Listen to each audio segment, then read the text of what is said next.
There are 1,000,000 ways to die. We just wanna talk about it. Codeheads. Welcome again to another Codeheads. We're excited to have you all with us. We're almost up to 20 episodes, I think. That's remarkable. Holy moly. I know, 20. I I can't believe it. I like that you count because Well, I I'm just can't going. believe it. I really can't. That's a lot. It And is. it's and And it's the fact that people are actually listening to us because the that's a conflict just, bonus. it is the conflict just kind of came out of a phone call when we were chatting, and then we did it. And then Here we so are. Here we here we are. are. Thanks to all of our listeners, to all Thank of you. you. We appreciate you. Yeah, we've gotten actually, I forgot to tell you, but we've gotten some emails with suggestions for topics and stuff too. So I gotta Wow. touch base about that, which is pretty cool. So Yeah. Yeah. I'm glad you like our deep dives on things and our thoughts. Um and we've been on a bit of a kick with, the history of CPR and kind of some of the darker side of history when we were talking about resurrectionists and whatnot. Um and we're we're keeping steady with that kick. So we are going to jump into that history of defib because it really goes along well with the history of CPR. They are kind of always thought of together in my head, at least, Mhm. even though they are two different concepts. But modern day, what's CPR without an AED? I mean, I guess it's helpful, but we like it. And where it came from is pretty interesting because, as Mike and I talked about in the history of CPR, a lot of the people that started to work on trying to figure out how to help people in sudden cardiac arrest a cajillion years ago were thought of as kind of quacks or kooks. And, even the concept of VFib was, is he right? And so it's really interesting. And we want to bring you through that history. So VFib, just to explain, so when your heart suddenly stops beating, and instead of pumping in that rhythmic, coordinated fashion, those contractions, it actually starts to quiver. It twitches, and that is VFib. And without intervention, as we all know, it's fatal within minutes. So that's why we always talk about early CPR, early defibrillation. So VFib is a high energy demanding dysrhythmia. Chaotic electrical activity drains the myocardial tissues, ability to meet its metabolic demands. And if we don't get on it, it degrades into a systole. And when we wait, tick, tick, tick, tick, tick, the less likelihood we have a survivor. But we can convert that to a normal rhythm if we act quickly, if we act competently. And that's where defibrillation comes in. So that's why we're breaking down the history, because now it seems so obvious. Shock it if it's shockable. But it was not obvious back then, and it was quite controversial. That's true. And I was motioning that I'm the chaotic one with the high Oh, energy. But I'm not VFib. No, but that's really important, actually. You're right. And that's why in my head, the two are melded together because it's just, we know that that's the treatment. But back then they didn't. And they actually didn't even really know that CPR worked or how to really do it. Um, and that's why it's so interesting to me that really the first uh, foundation really for defibrillation was in 1775. And it was by this, he was a veterinarian, actually, primarily, but also a physician. I guess you did both back in the day, named Peter Christian Albegard. And he was Danish. And he started using electricity on animals, like on chickens and horses. And he used electricity to show that he could kind of induce fibrillation, hmm. so get the heart from like a normal rhythm that it was doing something wacky and they were essentially dying, but with additional shocks of electricity, he could actually bring the animal back to life, which is pretty cool. 1775 is a long time ago. Right. And I could understand that people would think that was a little bit wild, that he was just electrocuting. Yeah, to say the least, that's a little bit wild. Perhaps they thought he was a bit twisted as well. It put everything in motion. I mean, 5 years later, about 1780, Italian scientist Luigi Galvani, I believe that's how you pronounce it. He applied electric current to a frog's leg, and he noticed contraction, muscle contraction, and leg kicking. So he's noticing the reactions to the induction of electricity. Now, get this. This is a fun tidbit. So this idea that electricity and life were somehow connected, that captured the public imagination. And it inspired a young woman named Mary Shelley. 1818, she wrote the famous book Frankenstein. So she applied Oh. that concept of galvanism, which involved using electricity to stimulate muscle movement. And that idea reflects the fascination with electricity's potential to create life, because we are electric. So when you see Frankenstein next time, the movie adaptation, or read the book, you'll know where she was thinking. You know what might have inspired her.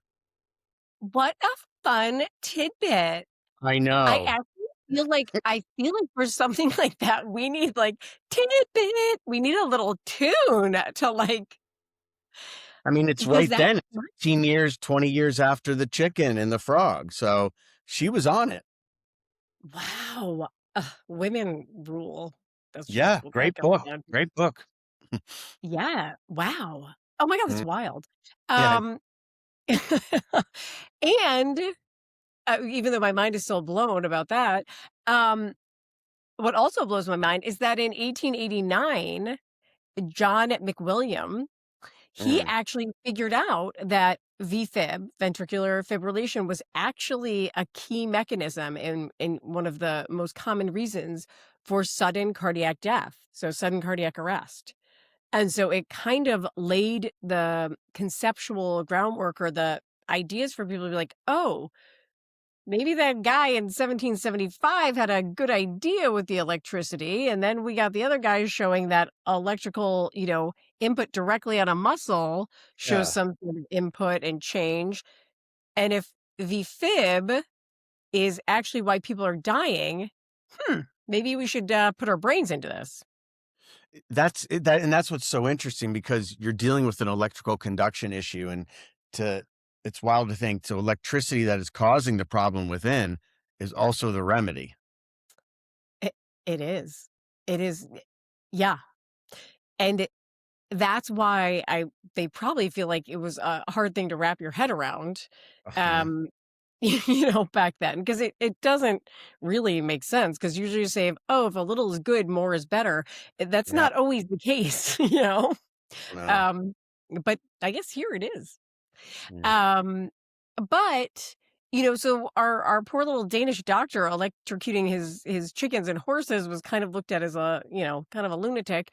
But then these two Swiss physiologists in 1899 started to be like, maybe he was onto something. So we're gonna try it in dogs. And so this Provost and Batelli, I'm probably butchering everyone's names, so I apologize, but they were at the University of Geneva, and they actually demonstrated in front of, a large audience at the University of Geneva that they could give a small amount of electrical shock to these dogs and cause VFib, and then give a larger shock to reverse it and restore a normal rhythm. And Right. so people were seeing it and watching it, but they were kind of like, how is that helping us? But it was actually regarded as the first scientific demonstration of defibrillation, even though it was on animals. Um, Mhm.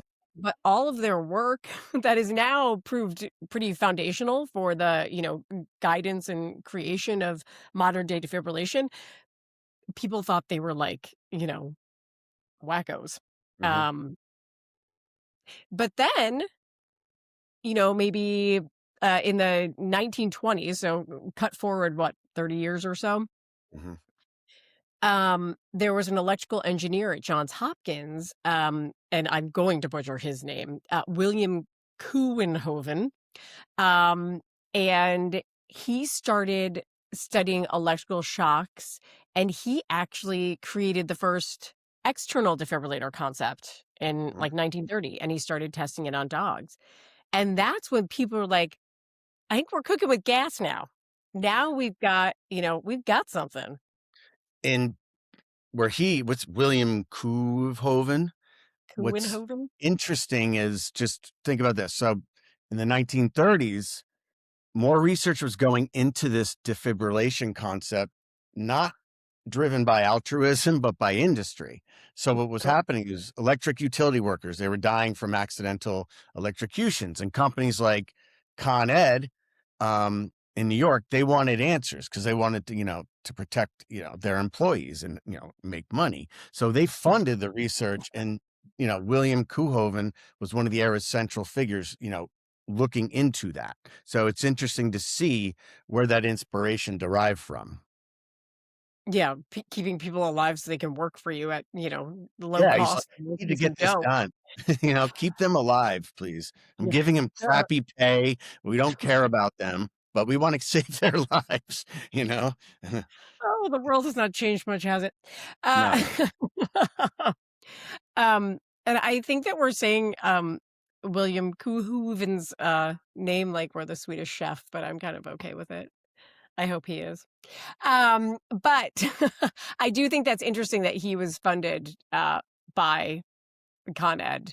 Mhm. Um, and actually right after him, and I'm not sure that these brothers, that worked together, one was a physicist sorry, one was a cardiologist, and one was an engineer, Albert and Henry Hyman. And they developed something called the Hyman odor. What a jazzy name. But they actually wanted to create something that instead of this large creation that Kuenhoven created, that gave direct cardiac stimulation with a needle, like right into the heart, like directly into the heart muscle. So an alternative to, some large machine, um, they would just pinpoint where they wanted to give the electricity. Hmm. And so they created that, and it had kind of limited use, I think, because of size. There were a lot of barriers. Size was a big thing, Yeah, which you'll talk about in a moment. But when people did use it clinically, it actually really worked. Um, and kind of that's like the beginning of EP is what I'm thinking about in my head. true. Um, you know, And um, just one thing about we gotta get this. Coenhoven's team at Johns Hopkins, they actually developed, and this is gonna tie in right with defibrillation, is external chest compressions, what we all call CPR, and that was published in 1960. So CPR and defibrillation became the twin pillars of resuscitation, just like today, what, 60 years later? Because what we're doing with CPR, what are we doing? We're preparing the myocyte for defibrillation by keeping the oxygenated blood circulating. The compressions then ideally prevent the heart from acidifying or fibrillating further. So when we do get to shock it, the shock hits tissue that is ideally less damaged. So it's interesting to see those two come together about 60 years ago and are still in place today and are the emphasis and of paramount importance for, resuscitative efforts. Yeah, and the same team created both of these, right? So they Right. recognized that back then, like the Wow. importance and the symbiosis of both, which Yes. is pretty cool. Mhm. Um, and actually going along with it, because a lot of these things were created and they weren't, widely used. They weren't like approved for widespread use because it was, again, these people were looked at as a little bit like, wacky. Right. Um, but in 1947, there was a surgeon at Case Western Reserve University named Claude Beck. And he actually did the first successful human defibrillation. And it was Hmm. just on a whim, in all honesty. Um, he had a pediatric patient, this 14-year-old boy, who was having he had some sort of congenital heart issue, and he was doing cardiac surgery on this boy. Back then they called it a chest procedure. Uh-huh. um but whilst this kid was under and he was operating on him, he went into VFib. And so he went into a VFib arrest. And so Beck was like everyone's like, oh no, and they didn't want to lose him. And Beck sent someone down to the basement of the hospital. It was like, hey, there's this device. It, no one's used it. Like, go get it. And doing what we do in emergency medicine and, critical care, I guess in actually all of medicine, but he did what had to be done and he improvised because there weren't any paddles, there weren't anything. So he found metal, like these tablespoons with wooden handles, and he connected them with like in the middle of the OR with this kid arrested. He figured out how to like connect them so Wow. that there was some sort of current going through them, and he That's placed the wild. metal portion on the exposed heart, and he gave zaps of current, and he alternated the current through the spoons, and he revived him the second time he shocked him. So that was the first documented successful open chest defibrillation on a human. That's incredible. I did not know the details with the spoons. Wow. And the fact that it worked. Oh my gosh. Wow. Wow. I mean, could you imagine if it didn't? They'd be like, "This doctor is a lunatic. He stuck spoons in my son's heart." My Oh, son is dying. exactly. The fact that it worked, I wonder if he was surprised as everybody else. But Oh, there you I'm go. sure he was, but he knew where this thing was in the basement. It was like, "Somebody go get it. Like, blow the dust off. Let's go." I mean, it's That's it wow. but that's the cool part of medicine is, you know, and the cool part of the history of medicine is that, you know, people just trialing this stuff and testing it because there were probably other times that it could have been useful, but no one had the device, or they were like, "Oh, I Right. don't know where it is," or I don't have anything to give the electricity. And this guy's like, "Hey, go to the cafeteria, get spoon, with wooden handles." And grab me a donut while you're at it. I'm Yeah. starving. I'll have a smoke while this happens, Yeah, 'cause it's good for me. seriously. Back in the 1940s, they thought smoking was good, right? Mhm. And that's when Coke still had cocaine in it, so I think it was all good. Ah, the halcyon days of medicine. That's right. Yeah. Um, but I thought that was really, really cool, Yeah. that was the first open chest. But then, it got I think people were like, "All right, we're cooking with gas now." Yeah. This is like, we're not just onto something, like, we are onto something. We can really start to save lives and change that people are just dropping dead. Yeah. Um, and so that's when, I think you might know this, but there was a Harvard cardiologist. Mike and I grew up in Harvard hospitals, and Mike also works at a Harvard University hospital. And Dr. Paul Zoll, he actually did in 1956 the first successful closed chest external defibrillation on a human. So Mm. he figured out how to apply shocks to the chest wall, so they didn't have to have an open chest, no surgery needed.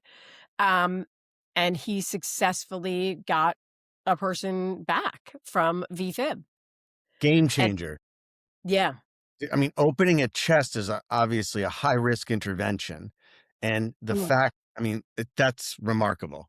But that's what helped bring actually defibrillators into hospitals that were actually movable. And that guy Kuvenhoven down at Johns Hopkins, he actually created this prototype for a portable external defibrillator.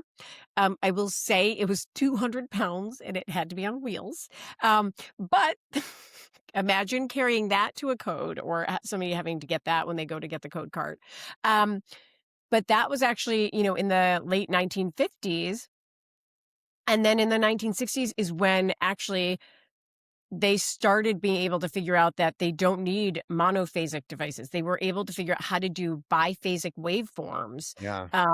and utilize them and pull them into, you know, truly portable. Well, I'm saying truly portable devices, but in Belfast, Ireland, in I believe 1967, they created their first like portable defibrillator that they could put in ambulances. So they Right. had actually these mobile intensive care units, as they called them. Um, and that's where emergency responses. That's like the birthplace of like Right. EMS being the first link in the chain of survival. most people are dying from cardiac arrest prior to reaching the hospital. So, um, that was the inspiration toward that. So this, like you just said, we're bringing treatment to them. I mean, that's a novel concept and has totally, completely shaped the process and protocol today. 100%, because before that, EMS would be like, "Oh, this person's probably having a heart attack," and they just have to bring them in. They'd be like, "Oh, they're dead." Yeah. And and this 150-pound device, by the way, that was created in Ireland and put into these mobile critical care units, um, but it allowed them to shock at the point of someone having an arrest in their home, wherever they were. Yep. And so it did help to shave off some time there.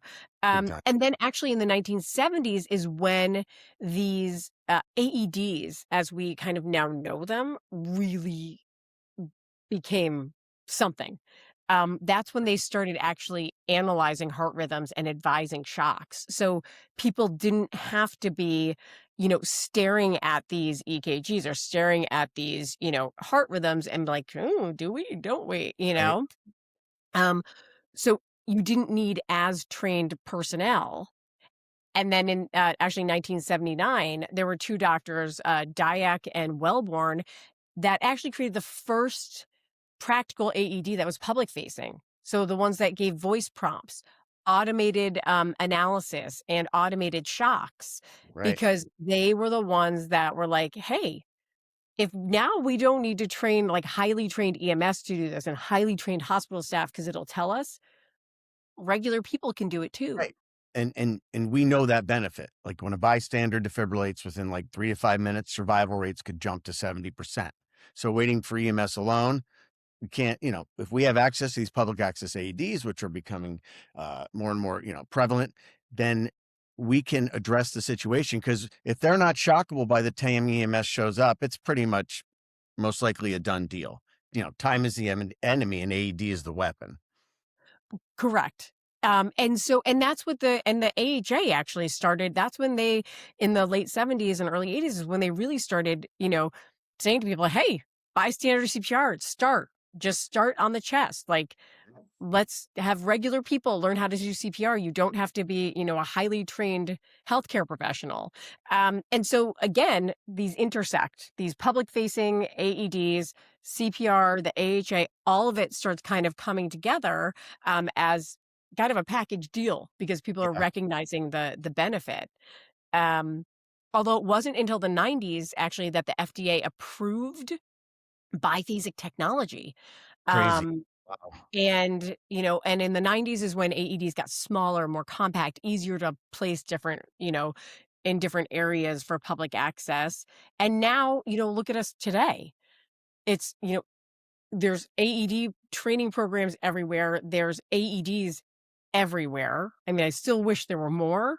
Um, Yeah. but it's significantly helped the survival rates from out of hospital cardiac arrest. And it's all from one guy who might have been a little bit kooky electrocuting chickens.